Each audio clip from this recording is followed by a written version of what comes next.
Hello, and welcome to this week's edition of the Scrimshaw Show. My name is Evan Scrimshaw. We're changing it up a little bit this week, which is to say that I actually, I'm not just going to have one of my buddies on to shoot the shit. I have the CEO, is that your title? Sure. CEO of Yeah. Abacus Data, David Coletto. You're the Toronto Star pollster. You are one of the best pollsters in Canada. You're a internet friend of mine at the very least. You're a big supporter of your work. You're a fan of mine. Thanks for coming on, buddy. Great to be here, and thank you for those kind words. This is going to be fun. Yeah, so it's been a busy time in Canadian politics. We've obviously had a fairly big sample now of what the post Trump landscape looks like. We've got a bunch of We have the Liberal polling somehow getting worse federally, which honestly did not think was possible to a certain extent. Not just in your polling, but in basically everybody's polling since Trump has gotten elected, the things have gotten worse. What's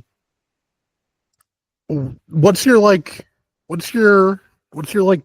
big picture takeaway of Canadian politics and the last month, the month-ish we've had since the election? Like, what's your takeaway? What are you seeing in the data? You've been in the field a lot.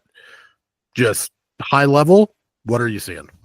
The big takeaway for me is, if we didn't think this mindset of the public, their view of particularly the incumbent and the prime minister wasn't firm 6 months ago, or even a year ago when we started to see, this big close to 20-point lead open up, I think we have to say it probably is now, because you've had a budget, you've had endless chances and attempts by the government to reset, refocus the public. You now had, Trump's election, as you said, you've had even the GST holiday announcement, and nothing has moved any of the metrics that we have in terms of, the views towards the prime minister, the government's approval rating, and vote intention.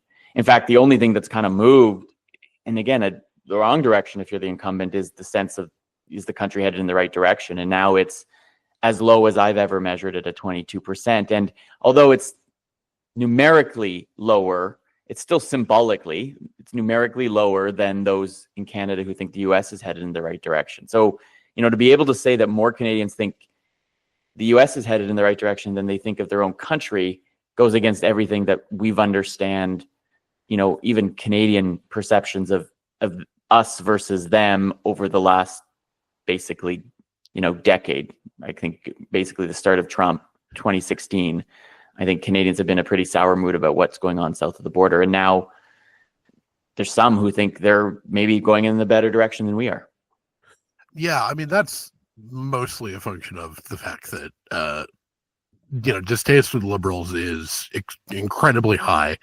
And the Liberals seem stuck in the low 20s by all of the metrics that you guys run, right? Personal favorability for the prime minister, government approval, right track, wrong track, vote share for the Liberal Party. This isn't a case where, we'll touch briefly on provincial politics in Ontario at the end, but Bonnie Crombie, she's at I think 25 in your latest poll, but her favorables are okay, sort of have some room to maneuver. Things can go up and down. Trudeau, nothing. Everything is stuck in the mid-20s or low 20s, right? His disapprovals, wrong track, they're all in the 60s, if not, touching 70 at this point. Is there anybody at this point that is going to suddenly have a come to Jesus, have a road to Damascus revelation that actually Justin Trudeau is great? Or are we just staring down the barrel of the electorate's locked in and it's not changing? I think I don't think it's going to change, right? And I think one of the important things about that 23% who have a positive view, only about a quarter of them have a very positive view, right? So Justin Trudeau actually isn't that polarizing, right? Sometimes you'd see political leaders that have a lot of people who don't like them, but there are their they're big fans. Trudeau doesn't have a lot anymore. Only 7% of Canadians have a positive view of him. So, that's a really hard base to build a political movement off of, when 41% have a very negative view of you. And when you look at Trump, for example, in the United States, very polarizing. Lots of fans, lots of opponents. That's not the case for Trudeau. And I think the longer things go on, the more firm this view gets. I always say it's very hard to change someone's impression of you when they have a negative one. You can damage your reputation really quickly, but rebuilding it takes a long time. And again, over the course of the last year and a half, I see no evidence that the Prime Minister's been able to change the trajectory of how Canadians are feeling about him right now. I mean, that is certainly my experience with this government as somebody who has been offering suggestion after suggestion to this government of things they could do, many of which focus on, humanizing Justin Trudeau and having him, apologize more, acknowledge the faults. Somewhere in my column archive from, I think, this fall, there's a column I wrote literally entitled "The Speech Justin Trudeau Should Give." Suffice it to say, Trudeau has not given that speech or anything close to it, right? He has decided not to shuffle his cabinet, despite the fact that he keeps the potential possibility of a cabinet shuffle hanging over people, but he hasn't pulled the trigger on one yet. You have cabinet deadwood in there that perpetuate the idea that he's out of touch. You have the government's lost 2 by-elections in seats that they've held. They're going to lose a third next week unless you somehow think that they're going to win Cloverdale, Langley City, which they're not. Things are bad, and I think a lot of people have pinned their hopes on the idea that, but Pierre Poilievre is, terrible in their view, right? But we don't really see that, right? His favorables in your polling are, bounce around. I mean, Pierre Poilievre isn't lighting things. Like, is this idea that Poilievre is going to be a drag? Like, at what point do we have to give that one up? I mean, I think there's still a chance that his negatives could go up as more people actually, like those who aren't tuning in right now to politics, right? We should expect his negatives to go up. But as long as he's holding 40% positive, that's sufficient, right? And you don't actually have to like him to vote for him, although there's a strong correlation between the two. I think just first on Trudeau, I think one of the other things that I have a theory, it's hard to test, that like his hanging on to the leadership actually is making more and more people, reinforcing why they don't like him, right? So the longer he tries to keep things together, the more it's impossible to turn it around, I think. And I don't know how to prove that, but I feel like, it comes a point where people, like he's like that friend who comes over who just doesn't want to leave at the end of the night. And you actually like the anecdata of me, my circle, and I have various sort of sounding boards I have to get a more sort of less engaged political audience. People are done with him, and it's like, why aren't you going? People are done, and I think the fact that he has his head so clearly in the clouds. I'm trying to be polite because I have you on the podcast. It's not going well. And it sometimes feels like, like the people who are data literate and acknowledging reality, it kind of feels like sometimes we're just losing our minds because it seems very apparent to me and to a lot of people that this is not going well. And I don't really understand why. I don't really understand how that message isn't breaking through. I mean, I think that message has maybe not fully broken through. I think the challenge is what's next. And, I know the limits of the tools that I have at my disposal to understand how Canadians might react to whoever replaces Justin Trudeau. I still am of the view that I think it releases a bunch of pressure in the public that allows them to at least start to think about the future. That could include a new Liberal leader, could include them coming back and saying, well, maybe I will vote Liberal, but doesn't necessarily mean that will happen. But I don't think that happens with Trudeau as the leader of the party headed into the next election. So I think there's some hesitation about the risk around changing him, but I don't think you can honestly say, whether you believe Abacus's data or not, like across the board, we're all saying the same thing. And then the by-elections are actual proof points that the polls have been right. And they are measuring a deep dissatisfaction, even in some of the most liberal-friendly parts of the country have largely rejected when they've had the chance to. Yeah, for sure. Also, isn't, the whole existence of Kamala Harris pretty consistently polling not like badly when she was VP and a hypothetical presidential candidate, and then suddenly polling significantly better? Like, I just feel like you can hypothetically poll Chrystia Freeland, or you can hypothetically poll any of this, any of the people you might want to put into this leadership conversation, right? Carney and on whoever else. Not here to do that. But like, I think you would agree, polling hypotheticals and then polling the actual reality of whoever that theoretical new leader would be are two very different instruments. And we should probably have some humility about being like, well, Chrystia Freeland would do X and Trudeau would do Y. Like, I think the error band on what we can hypothetically poll or get data for is fairly large. Well, and I don't even think it's useful asking those questions anymore, because 6 months ago we put out data, and this was my entire point of doing it, that showed, like, when you show people a picture of all of those folks that are being rumored to run, wanting to replace them, even in the case of Chrystia Freeland, only about 3 in 10 could recognize her in a photo. So if you can't recognize somebody in a photo, okay, maybe you recognize the name, but even then, like, how real are your perceptions and impressions of somebody? So I don't think we actually know. And that is both a huge risk for changing Trudeau, but it's also like the blank canvas that the party can paint and get the country focused on what the future looks like, as opposed to this rehashing constantly in people's minds about why they feel they're in the jam they're in, and why they believe rightly or wrongly, Justin Trudeau's decisions have got them there. Is it really that big of a risk if you're polling at 22% or well, whatever you maybe if you're, there? like the 15 Liberal MPs who are actually safe? Beyond that, that I don't think should be that risky, because right now, all the evidence, there's no indication that these numbers are going to get better at any circumstances. And I actually think 2025 will become riskier. We've seen rising unemployment rates. We're going to maybe move from a anxiety built around inflation and cost of living to one around job security. And that is just as troubling for a government that doesn't have much money, and nor has political capital to both stimulate the economy and convince people they're doing that for the right reasons.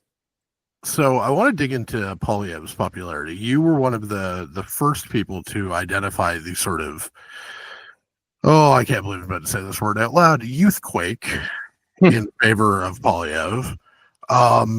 Obviously that, leads into housing and immigration as a sort of component of demand and everything else.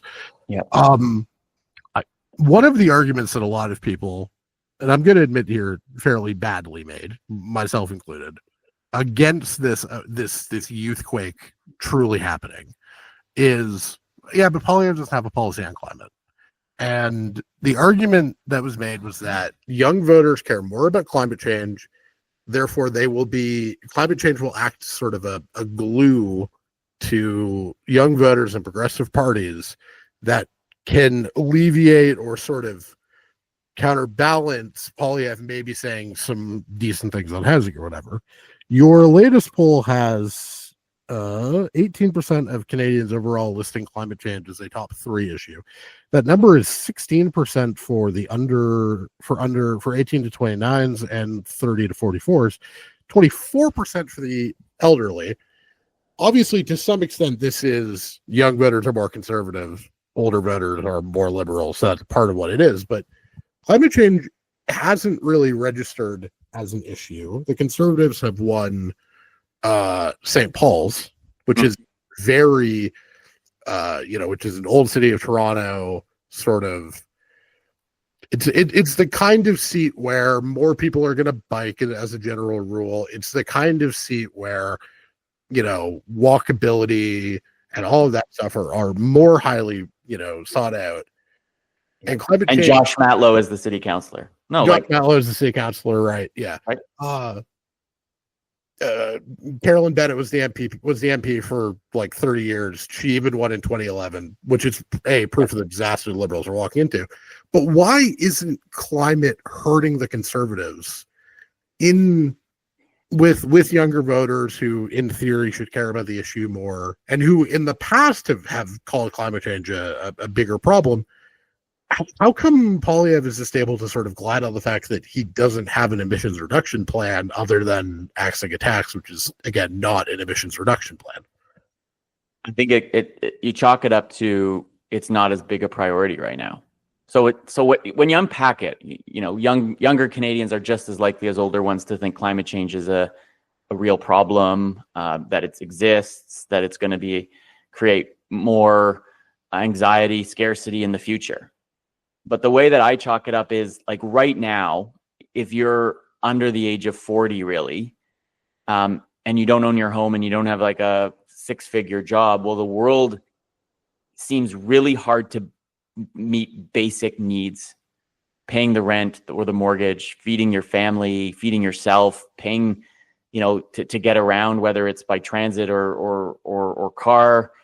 And so those material needs, that short term, what I call scarcity that people are feeling, overrides that concern that climate may, for some, is a real short-term scarcity now. It's creating short-term scarcity, but for most, it's still a medium to long-term problem that I can get to solving at some point. But I need to first figure out how I deal with the day-to-day. And so Poilievre has been way more effective at speaking to those anxieties of younger people, primarily younger men, but there's a large number of young women, by the way, that say they're going to vote Conservative and they like Pierre Poilievre, just not to the same extent as younger men. But I think it goes to that, Evan. It's not that, young Canadians have had a complete flip in their views on climate. It's that from time to time, other issues become the focus. And that's why, as long as these younger Canadians are saying, look, the most important issue in my life is housing, or it's the cost of living, or it's the things that I believe are making those two things worse, which for some, they point to immigration, then they're going to vote for the party and the leader they think is best able to handle that. And right now, the Conservatives are just crushing the Liberals on housing and the cost of living, and even on healthcare. And that's a more issue that more older Canadians are focused on, but they're winning the game on those three, and that is why they are 20 plus points ahead. Yeah, do you buy that argument though? Like, I don't think it's saying I don't believe climate's important. I just think they're willing to say not now. Yeah, no, it does make sense, and I think that's one of the things I'm trying to do a lot of thinking about, and part of why I want to have you on is because a lot of us in progressive spaces made a lot of assumptions, and if you would like to read those assumptions at the time they were made, scroll back 2 years in my Substack. They're all there. A lot of them don't hold up particularly well. Whatever, I don't care. It's not like I'm going to go delete them. You can read them and whatever. But obviously, the Trump winning the popular vote, has sort of shocked the political system, and I think should be a warning sign for progressives that you can't just take political truisms, especially political truisms written in 2017 and 2018 in a pre-pandemic era.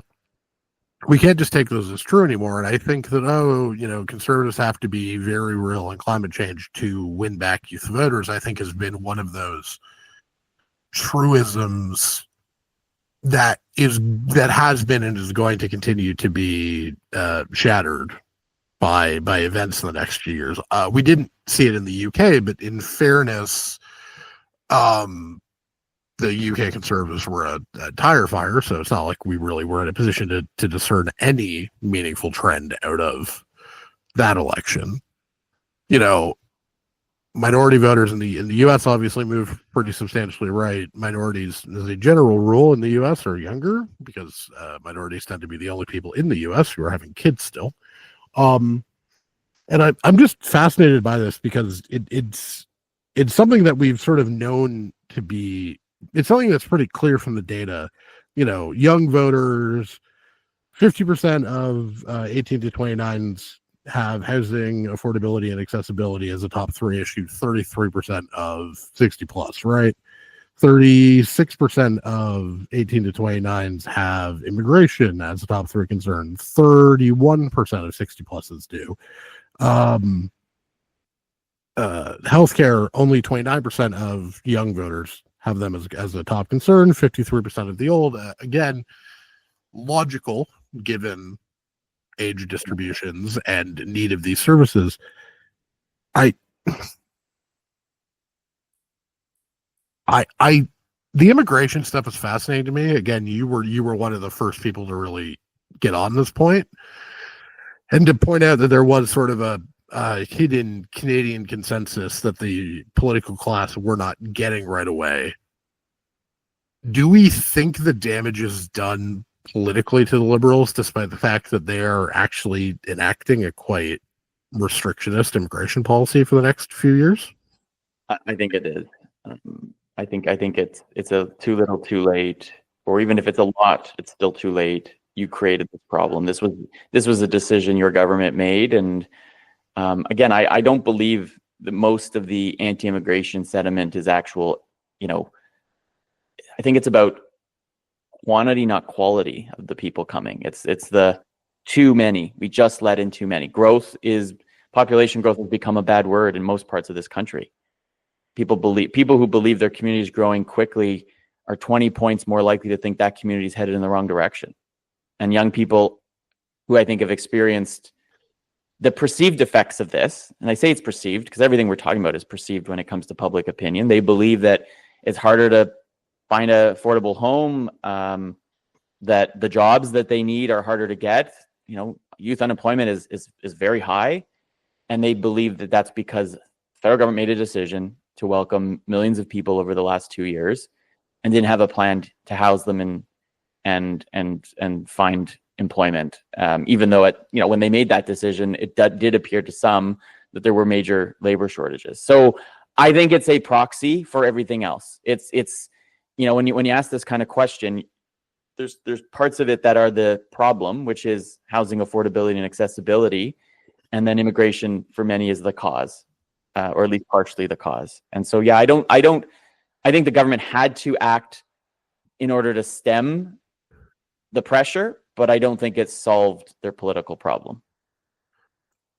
I honestly think there's a metaphor for the fact that the generally consensus opinion that Sean Fraser is the best minister in the government right now, that he is having to solve a housing crisis that has been significantly exacerbated by the actions of the former Minister of Immigration, who is, of course, Sean Fraser.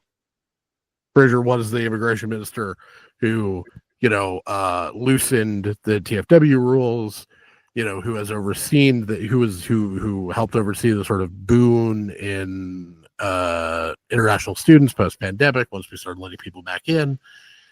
And now he is the housing minister who is having to solve the problem created when he was immigration minister. There is a tidy metaphor for this Liberal government as a whole, in that. Do we think a cabinet shuffle would do anything? No.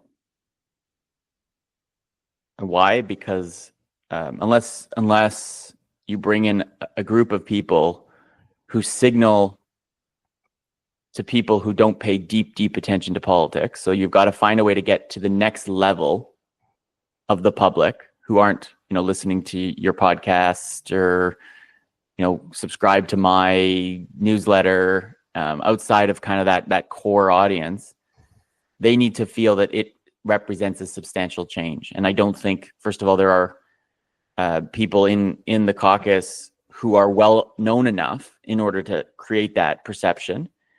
nor do people even actually know who most of the cabinet members are right now. So I don't think a cabinet shuffle actually does anything to solve the government's problem. Even if that shuffle is firing Freeland and Stephen Guilbeault and hypothetically dropping Carney in at finance? Maybe, yeah, but it'd have to come with some significant changes in policy. So, if you drop Guilbeault, do you put a hold or a freeze on the carbon tax? Right? Like, it'd have to demonstrate that because at the end of the day, right, most people still consume politics and believe that the guy at the top, the person at the top, is all that matters, gets to make all the decisions, right? CEO. And if the CEO is still the same,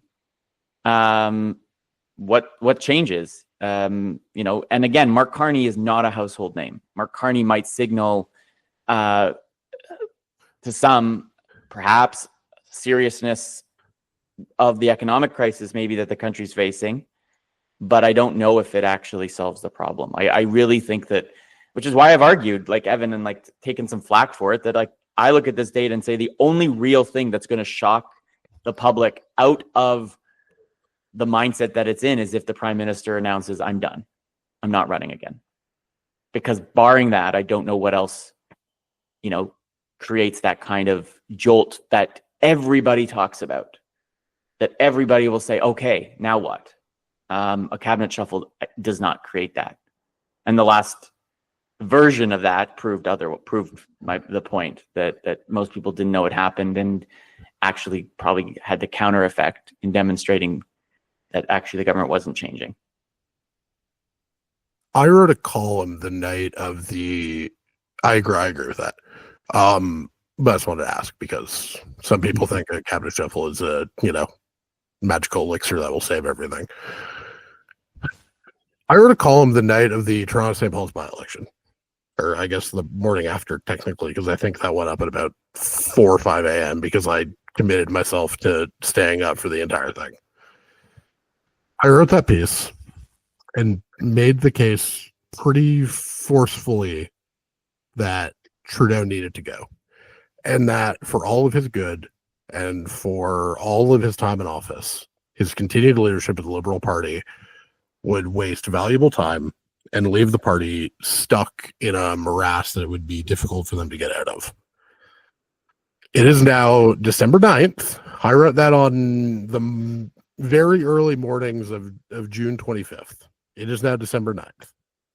Would the Liberal Party be in a better place today if they had gotten rid of Trudeau the week I wrote that column? Well, look, I don't know. What's your gut? But my gut says, how could it not be?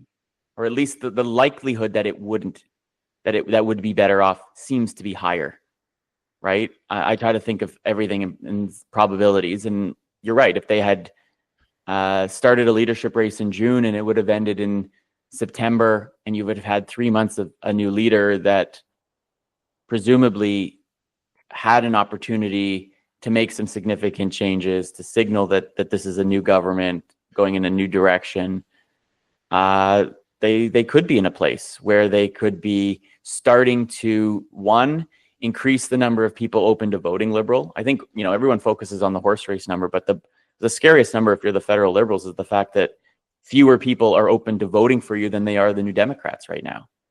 How do you start to turn people's minds to the idea that they'd even consider you, that you're back on their menu of at least options, and then start the hard work of saying we deserve another term? And that might require people to be turned off a little bit more by Pierre Poilievre. It's basically the Kathleen Wynne 2014, playbook. I mean, it required Tim Hudak to make a mistake during the campaign, but the fundamentals were there that allowed her to win that majority government. That if McGuinty was still running, I don't think would have been allowed to happen. Yeah, for sure. And I mean, I think a lot of people have sort of over internalized the famous McGuinty white background 2011 campaign ad, where he sort of acknowledges the feeling. I'm one of them. I love that ad because I just. It's an amazing ad. He wasn't popular. But the thing is, one, McGuinty is a different kind of politician than Trudeau. I grew up in a very anti-McGuinty household. Like, I met him at a liberal fundraiser once when I was at university. Guy's charming as hell. He is one of the most purely charismatic people you can ever meet. And there is, I think, something about charismatic, slick people. And I don't even mean that as a negative, but charismatic, slick people sort of admitting that they've got it wrong, sort of humbling themselves a little bit. I think people like to see that. But I also think the problem is that worked one time, right?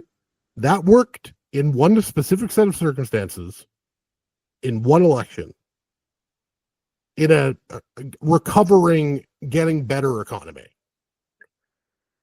I think people have overvalued the idea that incumbents can come back from bad positions, in part because of basically that run in McGuinty came back and came one seat away from majority government in 2011.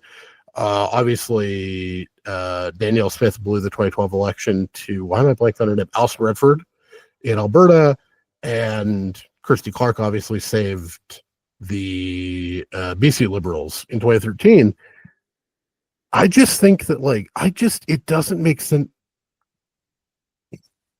How do I put this in a way that I want to be clear about this? Did you expect the caucus to have more? Are you surprised that Trudeau has managed to survive to this point? Because I honestly did not think, after they lost St. Paul's, and then especially after they lost LaSalle in September, I am honestly shocked he's still in the job.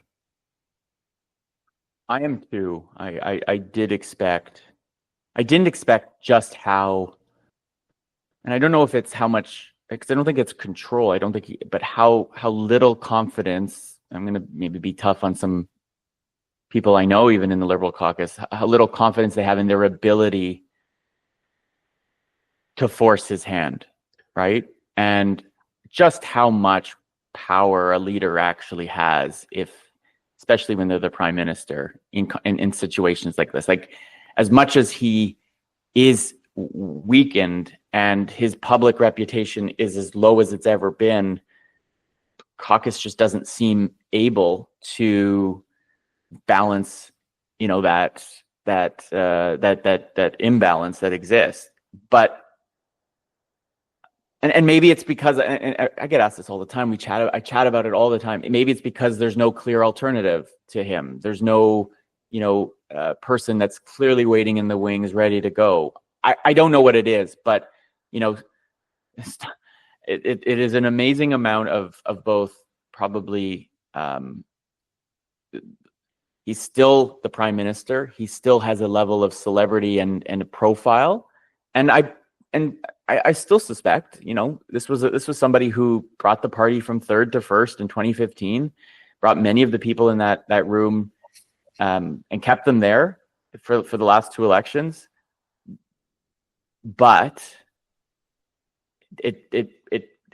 again, I've never been in that position. I don't know how I would feel if I was there. But being on the outside, I'm still very much surprised that so many members of Parliament have either resigned to the fact or aren't coordinated enough to realize that they're just going down, and they're not willing to put up a fight for the things that they have fought for the last 9 years. If you believe Pierre Poilievre is as bad as they say he is, then what are you doing to make sure that he doesn't win the next election? Would be the question I'd ask Liberal MPs. That is a question I have written in a column before, and as a call to action for the caucus, which is to say that if you genuinely believe that Pierre Poilievre is the threat that you keep bleeding on about, you can't leave Justin Trudeau in the job, knowing that he's going to get there. I mean, there are cabinet ministers who, and I fully respect PJ Fournier, obviously see projection this far out, but my home seat of Canada, which I actually found out is not my home seat of Canada anymore. I have been redistributed into Carleton by literally a street block, which is funny to me. But the seat I've lived, in Canada, Jenna Suds, she's down 18 in Fournier's latest projection. You've got Anita Anand in Oakville down 15 every time I look, right? Sean Fraser is down double digits and probably going to lose, although in fairness, he's probably just going to go run the Nova Scotia Liberals when he loses in Central Nova. But like, I just don't understand how you have cabinet ministers and 100 something caucus members who are going to lose their seats. Some of them in seats where it's not even close anymore. You can't even kid yourself that everything's going to be fine. I just can't understand how none of these people feel a sense of urgency. Put aside the fact that put aside sort of noble notions of national good. How is your own self-interest not kicking in at this point? I agree. I don't quite understand it. And maybe it's a sense of loyalty to the team. Maybe it's it's difficult to coordinate. But like, if this was in the UK and this was the UK Tories, they'd be that article you wrote in June would have happened the next week, right? Like it wouldn't have waited this long, even to a sitting prime minister. We'd be on PM number 3 right now. I guess I love looking back at, like, you do this all the time so well, and finding those historical and comparative examples. But like, Michael Heseltine brought down Margaret Thatcher, but didn't get to wear the crown. And so, is there anyone senior in cabinet, or who'd be willing to do that? I don't, and like, that's what you need, or you'd need 20 or 30 Liberal MPs to say we're leaving caucus if he doesn't step down in 2 weeks. The name I've thought about to be the Heseltine. He's not in the party anymore. Scott Bryson, I think, needs to be the one to would be one of the, because the thing is, like, a lot of Chrétien and Martin era people have come forward. Catherine McKenna has also done the same, but McKenna's relationship to the PMO, not great, for perfectly legitimate reasons on her end, I will say. But like, it just feels like it's just surprising to me that there's 4 cabinet ministers are still in the job. They all announced that they're not going to be seeking re-election. I'm surprised none of them have done it. It's just surprising to me that, I don't know. It's surprising to me that we're here and we're in this place where, we can name the number of people who have even who have even vaguely spoken against, Trudeau publicly. On one hand, my old boss, Wayne Long, when I worked on the Hill, Ken McDonald, Navalon, Sean Casey in PEI, Alexandra Mendez didn't even say that she personally wanted Trudeau gone, but she said that her constituents are basically of the view he needs to go. Like, that's it. 2 of them aren't recontesting. Like, that's what we're doing here. That's it. It's flabbergasting, because, like, this is such an arrogant thing to say, and I know it is, and I only mean it like half seriously, but it sometimes feels like I'm the only person in Ottawa who gives a shit about this government surviving. That's not good. And as someone who tries to stay as objective and independent, I watch this all, and as an observer, am surprised by it. There is something to be said for, once this is all done, regardless of how it ends, about how he was able to pull this off. If Justin Trudeau is not forced out, that is a remarkable resilience to the idea that a party leader who is, particularly prime minister, can withstand all of this, and people just don't. Like, I guess as a political scientist now, I raise the question of, like, is this actually good for our democracy? That one man can decide alone whether he gets to be the head of the party, in which we know being a party leader matters so much to vote intentions. I think about that all the time. Like, is that a healthy place for us to be, that we have no mechanism really to challenge that power and that authority that he has? I mean, I am going to be a mass political nerd and say that the decision to go to member oriented elections is actually the culprit.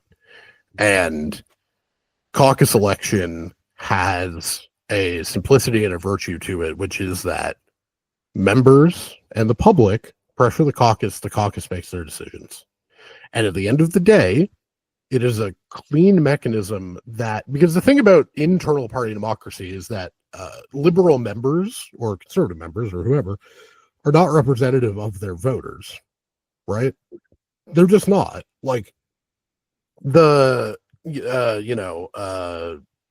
see it all the time. Polls of conservative voters in 2020 all said Peter MacKay was gonna win that leadership on the first ballot. He lost to Aaron O'Toole and honestly came third on votes in that second round. Leslyn Lewis was the preferred candidate on votes at that point.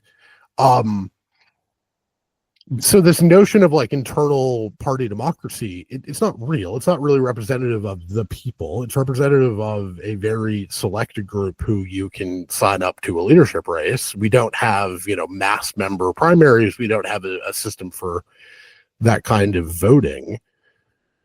So yeah, I think the original sin is getting rid of the power of caucus, because caucuses then feel like they are hamstrung from executing power that is rightly theirs. Justin Trudeau is the parliamentary leader of the Liberal Party. If 80 caucus members tomorrow decided they wanted somebody else, he would no longer be PM. Like, just very simple process. But caucus feels like they can't override the decision. Caucus can't override the democratic, quote unquote, decision of the Liberal Party and their membership, which is therefore easily manipulatable, because then you just don't have leadership reviews at your conventions and no mechanism to call an emergency leadership review. And then, then you're SOL in terms of getting rid of them. I also think the caucus caution, if you want to be polite, cowardice, if you don't want to be so polite, I will allow listeners to decide, probably doesn't say a lot about Chrystia Freeland and people's belief about, her theoretical prospects. Because if people trusted her to do the job, you feel like they would probably have already moved against Trudeau, right? Good point. I mean, I think all those dynamics. Successor. Yeah. If you believe that, yeah, there's no obvious, and that I think is one of the biggest problems, right? Is that I don't believe there is a consensus even among cabinet about who should be next.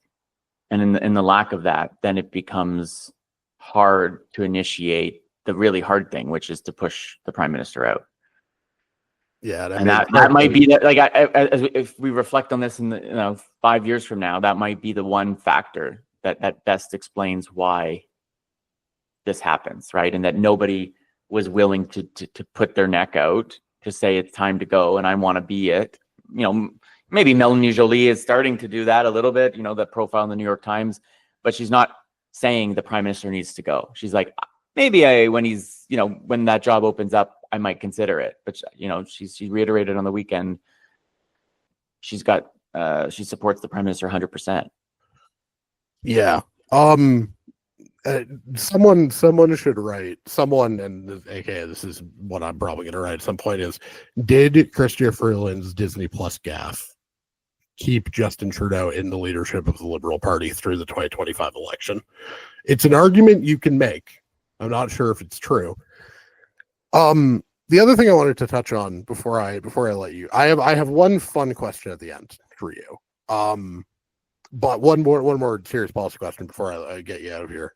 Thank you so much for giving me all this time, by the way. The other sort of key variable for this realignment we're seeing in conservative in politics is significant increased conservative strength in working class, formerly NDP areas, right? Windsor, London, Northern Ontario, Skeena, Vancouver Island, John Rustad had great results there. Doug Ford won a seat in Windsor, did significantly better. The other two Windsor, or he won Essex in 2018. He won Windsor-Tecumseh in 2022. He won Timmins. Why? One, what does it say about the NDP that conservatives are sort of walking into this sort of formerly NDP territory? And what does it say about the sort of union, the fact that the union tie is not saving the NDP anymore? Well, I think first is this has been an ongoing process, right? If you look at, like you mentioned many ridings, you look at a riding like Sudbury even, and you look at the vote trend over time, you've seen that NDP vote drop, conservative vote go up, and I think this is something that this realignment is not just an instant one, but is one that's been happening for a while. I think it's a few things going on. I think the cultural element of many of these, and I really highly recommend listeners, and if you haven't read it, a pollster in the U.S., Ruffini, wrote a book a year ago that I think basically predicted Trump's election, because he talks about this realignment happening around both, I'm going to call it class, working class, but also among, racialized Americans, Black and Latino men particularly, and basically makes the argument that their identity as being tied to, and this is more for the sort of Latino men in the in the U.S., but that their identity as Latino, which then maybe drove them to vote Democrat, was being overshadowed by their class identity, and that the longer they're in the U.S. And their multiple generations have been there, the more they've just become like other Americans, and their voting behavior shifts towards what other folks in the same class or situation that they find themselves, regardless of their race, might vote.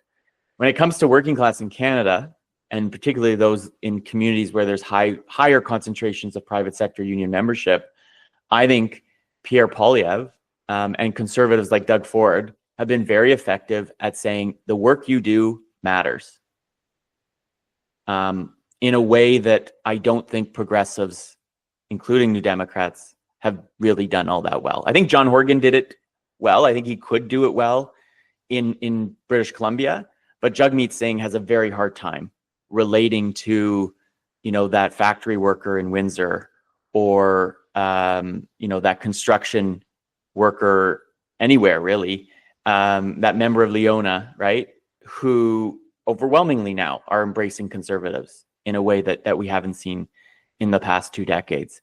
And it comes back to this mix of both cultural values aligning around this kind of anti-woke, which is much more male-dominated, plus a real sense, I think, that Pierre Poilievre respects them in a way that Justin Trudeau and Jagmeet Singh doesn't. And I think it comes down to that. I'm going to have a piece out tomorrow that talks about this notion of respect, and can you vote? Will people vote for you if they don't believe they respect you? And I think progressives have lost that sense that they actually respect working people.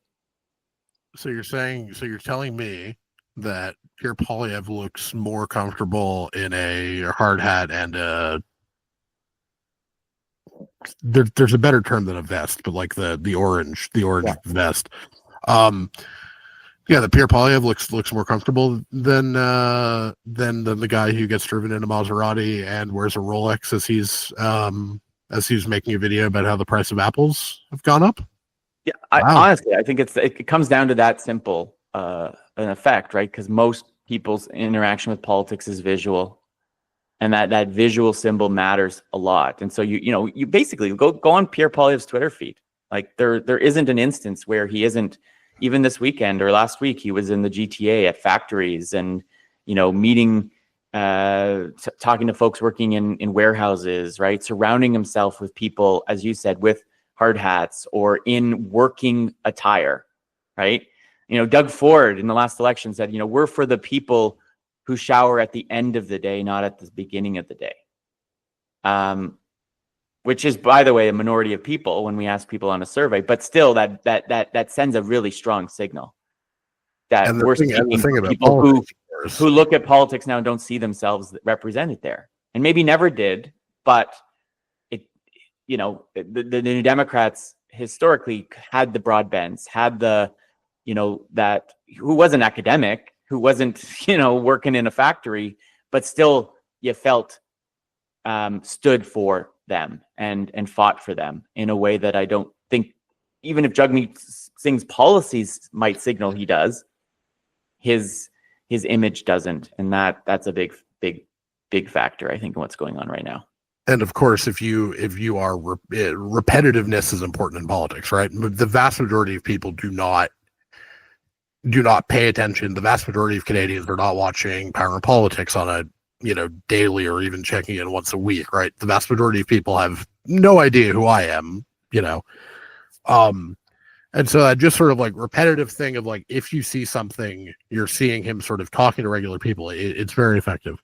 I have no more political questions. Let me just do one thing on this, because we haven't brought it up, and I think it's something I've increasingly believed to explain both what's going on federally and I think potentially in Ontario, is just how much of an advantage both the federal and provincial Conservatives have when it comes to spending. That to your point about repetitiveness, we also have to believe that Pierre Poilievre is targeting an immense amount of ads at these younger men on YouTube, working class people, probably on YouTube and other places where they know they are, and no one else is. And so in the absence of anyone else contesting or challenging or offering a different alternative, what do we expect to happen? So I think that is probably one of the least reported things about our politics today, is just how much of an advantage the federal Conservatives have over the other parties when it comes to actually talking to people directly. My favorite factoid is that you can literally find when Pierre Poilievre started spending significant amounts of money in his favorable rating in your polling. 30, 32, 31, 31, 30, 34, 35, 36, 37, and basically they haven't consistently dipped below 35 cents. So then I went back and I looked at like historic data over the last 10 years. I have not been able to find, except at the end of a national campaign, when Canadians under 30 knew the leader of the opposition, like pretty overwhelmed, like could say, I know him. Like, I have an opinion about him, right? Aaron O'Toole was like, no one had any idea who he was. And it's because he didn't spend money introducing himself. Pierre Poilievre, I believe, because I hear it anecdotally from both parents who have younger kids and from my students at Carleton and elsewhere, they see his ads on YouTube all the time. And so the effect is, guess what? If you are the only one telling them a positive story about what you're going to do and why the world sucks, they're going to vote for you. And that comes back to our conversation about climate change. If no one's raising that issue, then they're viewing their options in that vacuum that only the Conservatives right now are creating. That is a great note to end the political thing. I have two rapid fire questions for you. One, is Die Hard a Christmas movie? It is, yes. And two, what is your favorite Christmas movie? Without a doubt, National Lampoon's Christmas Vacation. That is the worst movie I've ever seen. Evan. I despise that movie so much. I like asking these questions because people it tells you a lot. I actually do think you could find a lot about people from that thing. And you, my friend, that is the most elder millennial answer you could have given. And I was pretty sure that's what it was. And I am that like elder geriatric millennial, right? Like who literally remembers, and I'll just tell a very personal story. One of my parents' best friends, I believe, subscribed to I don't even think it's Random House. Remember that Columbia House where you'd get like videos. This is like telling you even like how old I actually am now. I'm 43 years old. But they had the Christmas Vacation on VHS. And every time we'd visit around this time of year, I would watch it. And I was even at an age probably where it was still inappropriate probably for me to be watching that. And so it has become the thing that my wife and I watch when we put up our Christmas tree. I can literally recite the words. Like, I know every word that's going to come. You're right. It's not a great movie, but man, it is like as nostalgic thing around Christmas for me than anything else. We used to have a tradition. We were a Miracle on 34th Street house, the original. Mhm. And one year my mother was like, "Well, everyone loves this movie, so we should try it. We should change up our Christmas Eve movie." And it's about 20 minutes in, and we're all just looking at each other, and we're like, "What are we watching?" But we're like, "No, we're gonna keep going." And then about 20 more minutes in, we're like, "What are we watching?" We start like verbalizing this, but we're like, "No, we're gonna keep doing it." And we just kept watching it, and we just kept being befuddled by it, and like that is the movie experience where we were all. It was one of those things where it was a great experience watching it with other people, but not because you enjoyed the movie or because you enjoyed the laugh line. It was it was a great night in a sense, but that movie is that movie and Justice for All was the other like great experience, because it's like this movie is so absurd and I literally can't believe it got made. Thanks for doing this, buddy. David Coletto, CEO of Abacus Data. You have a Substack? Davidcoletto.substack.com. Easy. You do polls for the Toronto Star. Do you have anything else to promote? And no. How about David Coletto on both Twitter and Blue Sky? you find me at? Just search me. I'm all over the place, unfortunately. Follow me on Twitter at eScrimshaw. Follow the Scrimshaw Show on Twitter at Scrimshaw_show. At eScrimshaw on Blue Sky. Political writing at scrimshawunscripted.substack.com. I'm a freelance sports writer. If any of you have any opportunities for me, my DMs are open and you can email me through my Substack.